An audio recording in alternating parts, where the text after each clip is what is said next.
할렐루야. 우리 여러분들과 잠시 인사 나누겠습니다. 하나님은 당신을 사랑하십니다. 당신이 있어서 참 행복합니다. 당신이 있어서 참 행복합니다. 참 잡으셨습니다. 참 잘하셨습니다. 할렐루야. 네, 오늘 우리가 함께 읽은 이 말씀을 통해서 계속해서 기도에 대하여 라는 제목으로 말씀을 함께 나누기를 원합니다.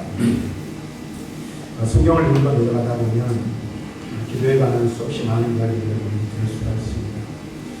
그 중에서도 누가복음 18장에 보면 예수님께서는 한 이야기를 제자들에게 모든 이들에게 들려주고 있는 것을 볼 수가 있습니다. 누가복음 18장의 말씀에 보면 한 가난한 과부가 있었고, 이 과부는 자신의 과부 때문에 인하여서 어떤 일이 있었는지 잘 알지 못하지만 억울한 일을 당하였습니다. 그래서 이 억울한 일을 어떻게 하면 풀 수 있을까 고민하다가 그 마을에 있는 한 재판장에게로 찾아왔습니다.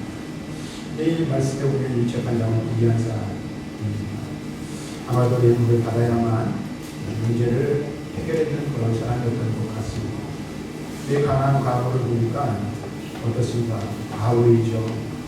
말 그대로 가난한 사람이니까 돈도 없죠. 이 사람에게는 어떤 일도 얻을 수 없는 그런 상황이었던 것 같습니다. 그래서 귀찮기도 하고 얻을 것도 없고 해서 이 가난한 과부가 와서 여러 차례 그의 억울함을 호소했지만 들어주지 않았습니다. 그런데 예수께서 계속 말씀하시기를 이 과부를 포기하지 않고 자주 그에게 가서 그의 원한을 풀어달라고 오늘 간청을 하였습니다.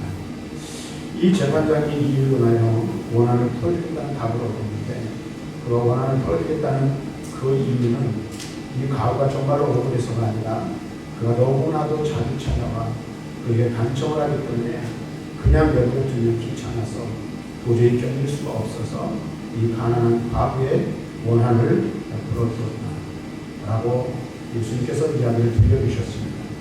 그래서 7절과 8절 예수님께서는 이런 말씀을 하십니다.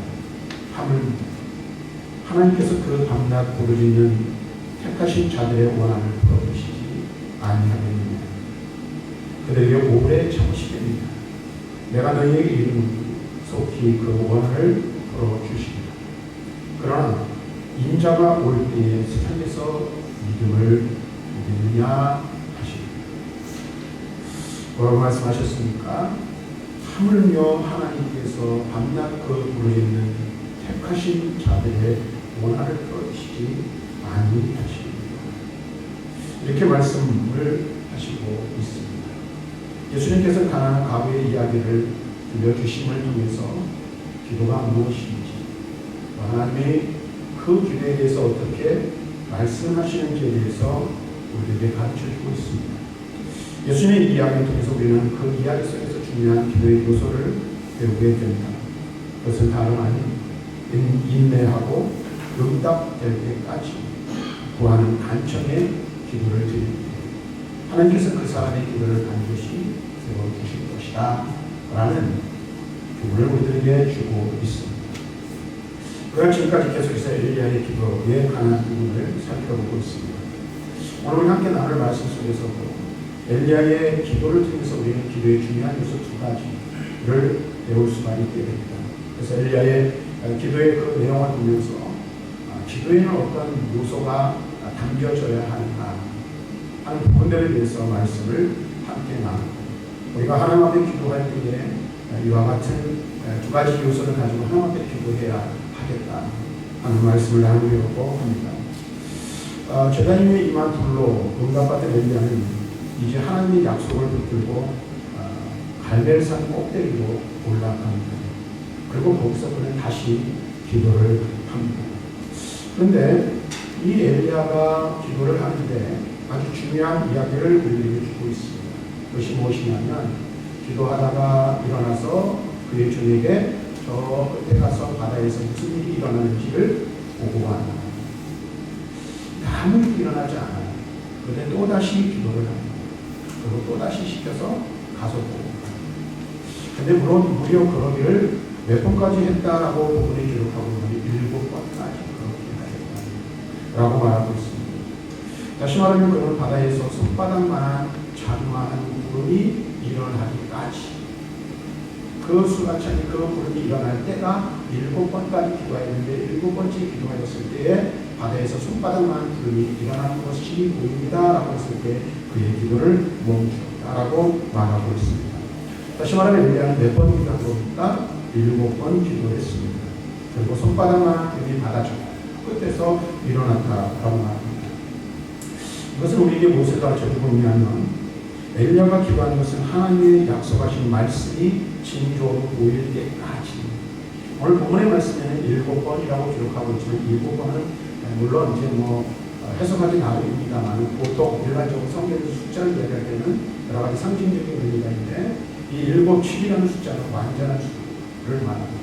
다시 말하면 숫자적으로 7번을 기도했다라고도 말할 수 있지만, 하나님이 기도를 들으시고 응답하실 때까지, 다시 말하면 손바닥만한 구름이 일어나는 징조가 보여질 때까지, 하나님 그 징조를 보여주실 때까지 인내하며 기다리고 기도하였다라는 사실을 우리에게 알려주고 있는 것입니다. 이 하나님의 약속하신 일이 이루어지기까지 그리고 온전하게 기도하는 일에 매달렸음을 우리에게 보여주고 있습니다. 사실 우리가 이 이야기를 보면 여러분들이 잘 들으셔야 되지만, 이 엘리야의 이야기를 할 때 우리는 어디에 주로 주목을 합니까? 제단 위에 내린 불, 하나님이 불로 응답하셨다는 것에 주목하는 경우가 많아요. 지금까지 그렇게 생각해 왔어요. 근데 기도라는 관점에서 볼 때 우리는 이 기도, 이 제단에 불이 임하는 것도 마찬가지지만 그보다 더 중요한 사건, 그보다 더 중요한 요소가 있다는 사실을 잊지 말아야 돼요. 그것이 무엇이냐면 엘리야는 하나님의 말씀을 붙들고 나아간 사람이다.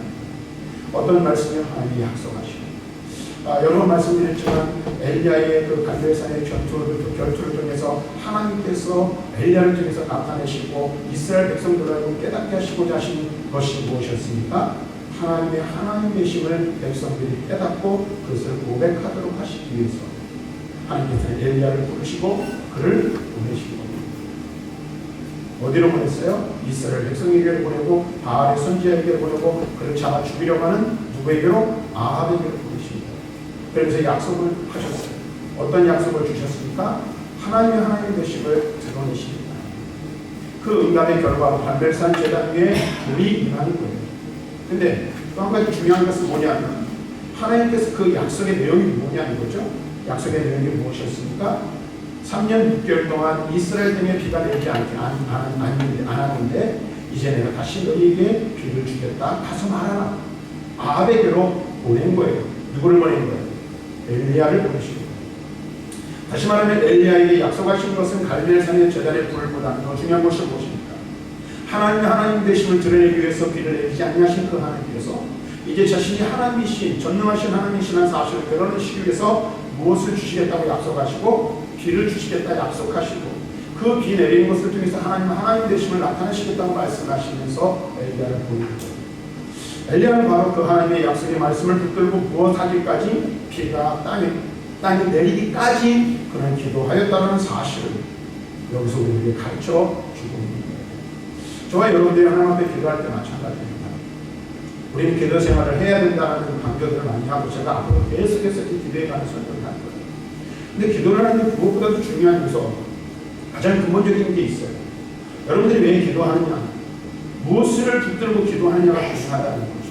그래서 무엇입니까? 하나님의 약속의 말씀을 붙들고 기도합니다. 하나님께서 우리에게 말씀하셨잖아요. 근본적인 개인적인 어떤 기도에 대한 이유들은 각각 다를 수 있어요. 그러나 성경에 우리들이 가르치고 있는 기본적이고 근본적인 진리는 무엇입니까? 내가 나에게 기도하면 듣겠다. 그리고 응답하겠다라는 거예요. 그리고 우리가 또 하나, 우리가 이렇게 약속의 말씀을 붙들고 기도할 때 말씀드리겠습니다만은 뭐예요? 인내함을 가지고 응답될 때까지 기도해야 한다는 거예요. 그래서 이 지난번에도 말씀드렸지만 이 기도라는 팀 켈러의 기도라는 책에서 기도는 무엇이냐 라는 정의를 이렇게 말하고 있어요. 순종과 끈기가 합쳐진 화합입니다. 순종과 끈기가 합해진 화합을, 이것을 기도라고 정의를 내리고 있어요. 먼저 우리는 어떤 기도를 드리든 무한하신 하나님, 무한히 지혜로우신 하나님이 손수 보내주시는 기도 응답의 선물을 따지거나 혹은 가리거나 오늘 우리가 그것을 평가하기 이전에 뭐예요? 감사하는 마음으로 하나님의 응답을 받을 수 있도록 도와주시기를 간구하는 마음으로 기도를 마무리해야 된다는 사실을 알아야 합니다. 예수님께서 기도하셨을 때 어떻게 기도하셨어요? 겟세마네 동산에 올라가 기도하실 때 3번 기도했죠. 할 수만 있다면 이 잔을 내게서 지나가게 하시옵소서. 왜냐하면 예수님께서는 그렇게 기도할 수밖에 없었죠. 예수님께서는 그 고통을 당하시기 위해서 십자가의 고통을 당하고 십자가를 지시기 위해서 이 세상에 오셨지만 십자가의 고통과 십자가에서 당할 그 죽음이 얼마나 고통스러운지를 너무나도 잘 알고 계셨어요. 그래서 개인적인 생각에 오늘 그것이 정말로 하나님이 하실 수만 있다면 그 고통의 순간이 지나가게 하시고 고통받지 아니한 다른 방법으로 하나님의 뜻을 이루기를 원하시는 마음이 있었던 거예요. 그러나 무엇을 말씀하십니까? 그러나 나의 원대로 마옵시고 아버지의 뜻대로 되기를 원하노라.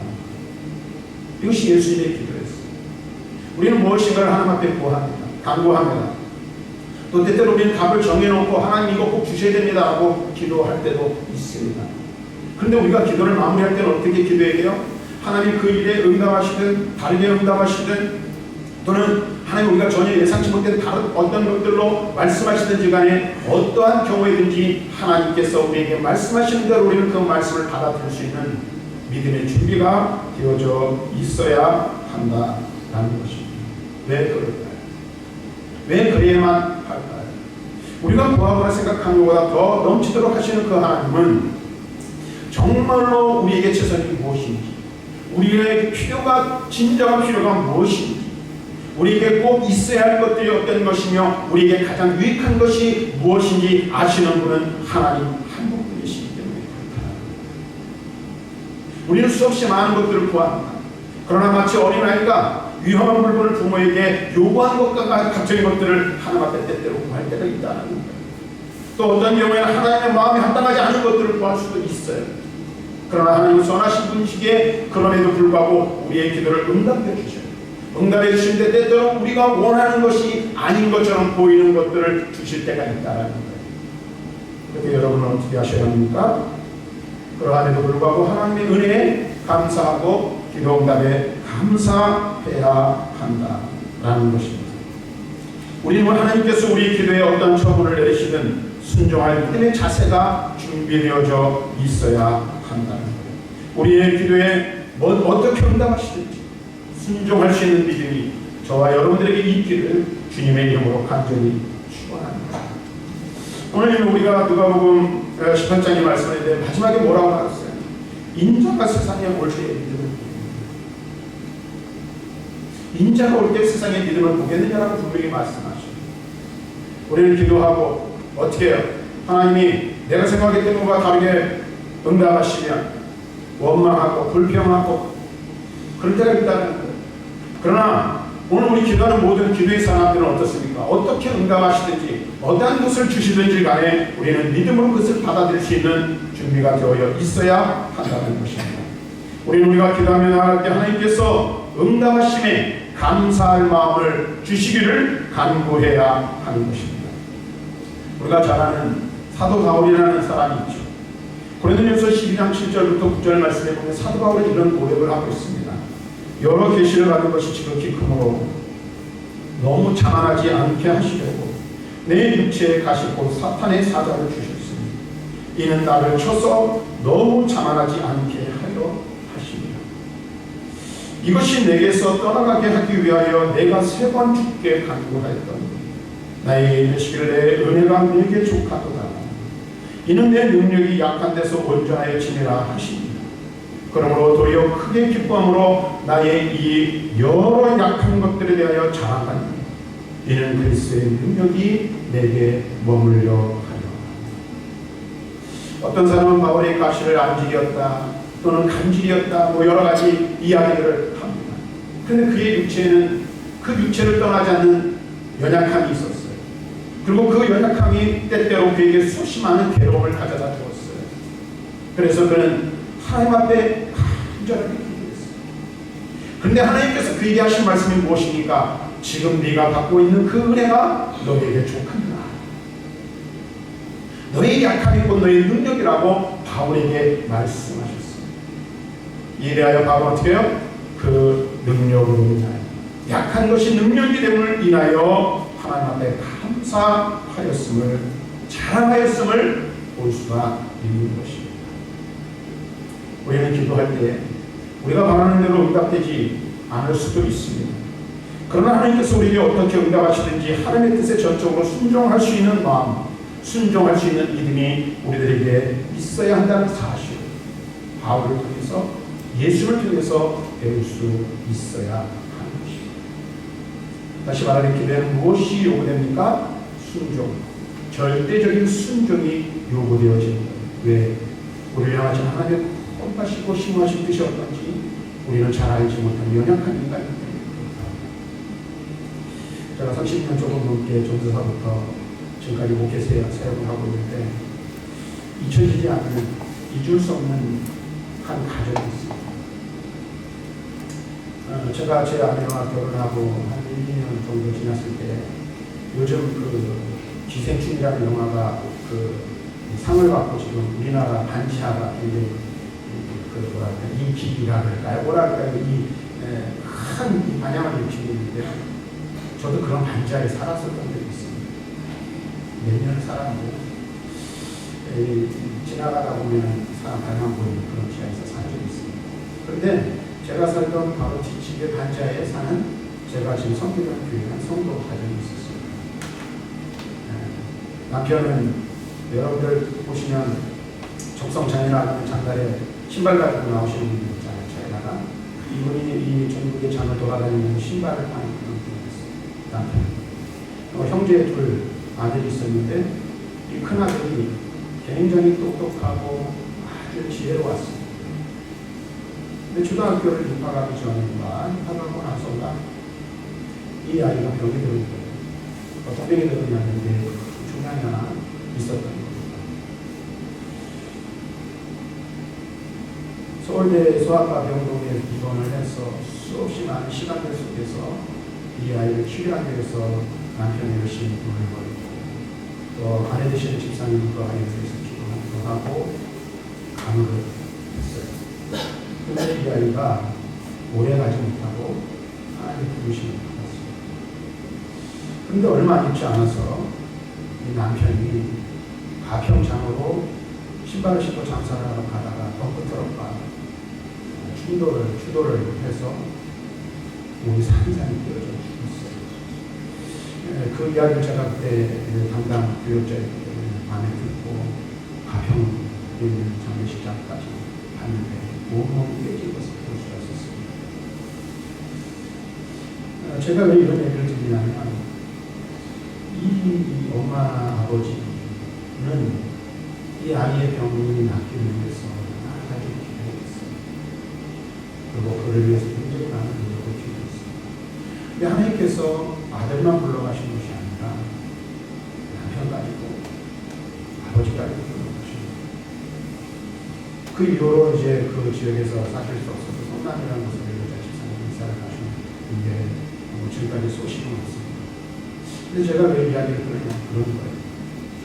우리 인생을 살고 우리의 삶을 살아간다고 하지만 우리가 이해할 수 없는 여러 가지 문제를 만날 거예요.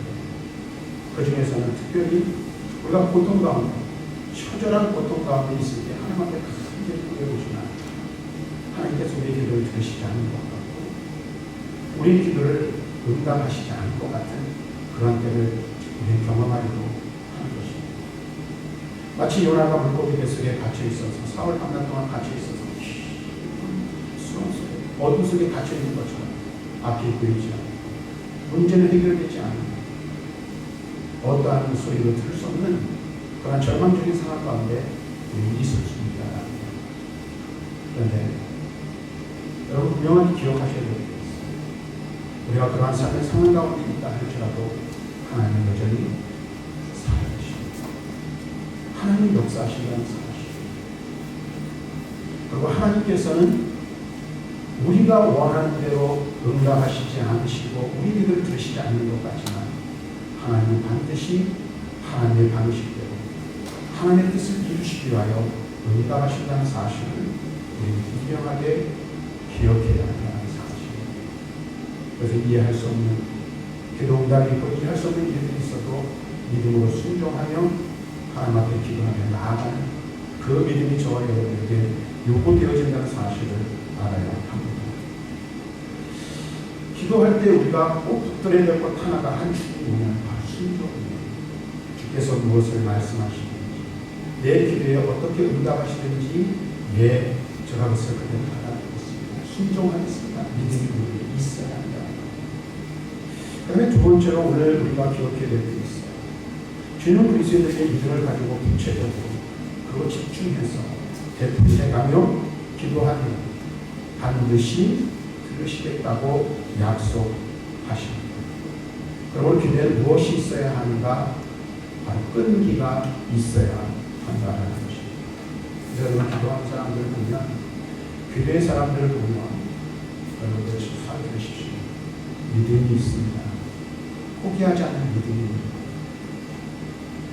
우리는 어떻습니까? 때때로 조금 기도해보다가 뭔가 일이 되지 않으면 쉽게 포기해버리잖아요. 기도할 마음을 먹었다가 또 어떻게 해요? 몇 번 해보고 안 되면 말지 라고 그냥 포기해버릴 때가 있어요. 근데 여러분 보세요. 하나님 들으신다는 믿음의 확신이 있으면 그 믿음의 확신이 있는 사람은 뭐 하지 않습니까? 절대로 포기하지 않습니다. 그리고 응답하실 때까지 기도한다라는 거예요. 그래서 노르웨이의 저술가가 있는데 오할레스키라는 저술가가 있는데 그의 책에서 그는 기도를 이렇게 설명합니다. 노동과 씨름으로 기도를 표현하고 있습니다.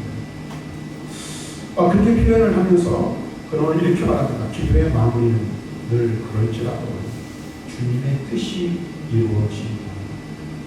이어야 하지만 언제나 주님을 붙들고 보면 한바탕 씨름으로 시작해요. 그래서 우리가 이 씨름을 이야기할 때 생각나는 사람이 누구입니까? 야곱이죠. 야곱강의 야곱. 주님의 뜻이 이루어지기를 바랍니다. 그리고 그 뜻 앞에 순종하겠습니다라는 믿음으로 기도를 마무리해야 되지만 기도를 시작할 때는 어떻게 해요? 반드시 응답받고 반드시 하나님께서 들어주시겠다. 반드시 하나님께서 응답하실 것이다라는 이 믿음의 확신을 가지고 씨름을 하듯이 덤벼들어야 할 것이 바로 기도라고 말씀하고 있습니다. 종교개혁가 마틴 루터는 이처럼 무모하게 마치 끈덕지게 조르며 기도한 것을 가리켜 뭐라고 말하냐면 하나님의 공약이라고 표현하고 있습니다. 기도는 마치 무엇과 같냐면 전쟁과 같아서 쟁취하여 얻어낼 때까지 끊임없이 간구해야 합니다.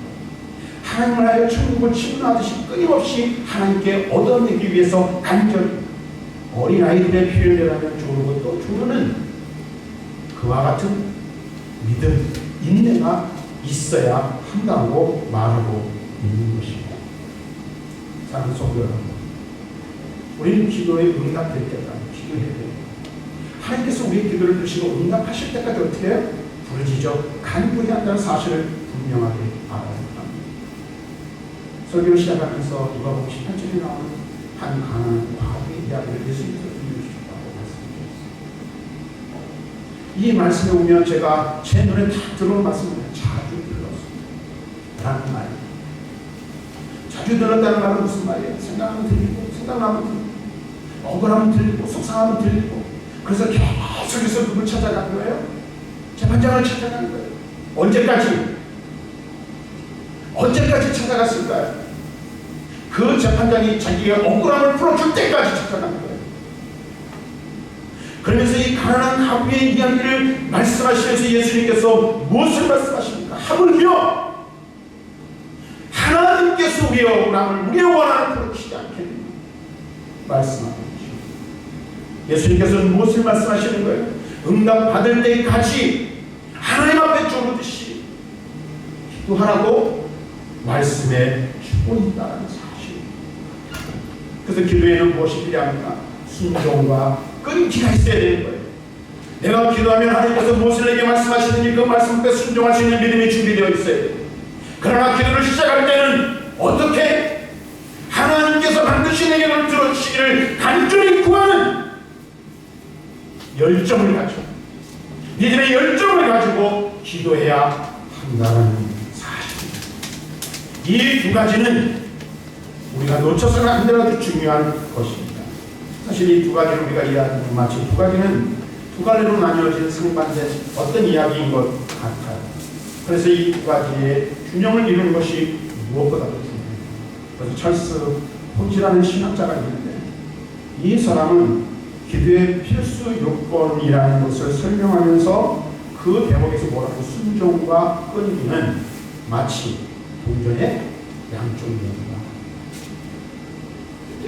라고 설명을 하고 있어요. 순종과 끈기는 때려야 뗄 수 없는 두 가지 요소라는 거예요. 오늘 이 사실을 분명하게 말씀해 주고 있어요. 여러분 보세요. 순종이 지나치면 수동적이 되고, 끈기가 지나치면 어떻게 돼요? 강조하게 되면 응답받지 못할 때 승질이 나잖아요. 화가 나는 거죠. 그래서 급하게 어떻게 돼요? 하나님께 대해 실망을 하고 포기를 하게 되죠. 양쪽 다 저마다 가진 필요와 가침서를 꾸준하고 오래 견디며 한결같은 기도를 드리지 못한다고 한 명만치 그 두 가지를 이 두 가지 방법을 가야 됩니다. 그러므로 하나님께 맡겨놓고 구체적인 것들을 구하지 않는다든지, 혹은 주님의 뜻을 조작해서 뜻대로 바꿀 수 있다는 극단적인 믿음을 갖는 이런 극단적인 생각들을 우리는 버려야 한다는 것입니다. 하나님과 씨름하면서 집요하게 구하는 끈기와 주님의 거룩하신 뜻이 어디에 있든지 그 지혜로 판단을 기꺼이 인정하는 순종이 기도 안의 조화를 이루어야 한다. 엘리야의 이야기를 한번 다시 돌아가 보겠습니다. 엘리야는 하나님의 말씀을, 하나님의 약속의 말씀을 붙들고 언제까지 기도했습니까? 응답받을 때까지. 근데 여기서 우리가 놓치지 말아야 될 중요한 것이 있어요. 하나님의 약속의 말씀을 붙들었다는 것은 무엇을 말하느냐 합니까? 하나님의 말씀에 순종하여 기도하였다는 것입니다. 하나님의 약속을 믿고 그 약속이 이루어질 것을 믿는 믿음도 있었지만, 하나님께서 말씀하셨기에 뭐 하는 거예요? 그 말씀을 붙들고 순종하여 기도하였음을 말하는 거예요. 그런데 하나님께서 분명하게 약속하셨잖아요. 그 말씀에 순종해서 기도했잖아요. 그런데 한두 번 기도하고 응답이 없으니까 그냥 말아버리지 않았다는 거예요. 어떻게 했어요? 7번 그의 종을 보내고 저 절벽 끝으로 바다를 보아요. 거기서 손바닥만한 구름이 어떻게 할 때까지? 일어날 때까지 그런 말씀을 붙들고 응답될 때까지 끈기를 가지고 기도할 사실. 오늘 이 사실을 우리는 분명히 알아야 됩니다. 그에게는 간절한 기도였고 순종의 기도였습니다. 그에게는 끈기 있는 기도였습니다. 그리고 하나님 그의 기도에 응답하셨습니다. 야고보서는 야고보서 5장 17절과 18절에 이 엘리야에 대하여 이렇게 정의되고 있습니다. 엘리야는 우리와 성전이 같은 사람입니다. 그가 비가 오지 않기를 간절히 기도한즉 3년 6개월 동안 땅에 비가 오지 않았다. 다시 기도하니 하늘이 비를 주고 땅이 열매를 엘리야는 능력의 사자입니다. 우리가 똑같은 사람입니다. 우리가 똑같이 연약한 그래서 갈레서 전투 이후에 보면 그렇게 하나님 나라에 다 했습니다. 근데 정말 열심히 특심하지 않았습니까? 내 생각 걸어가십시오.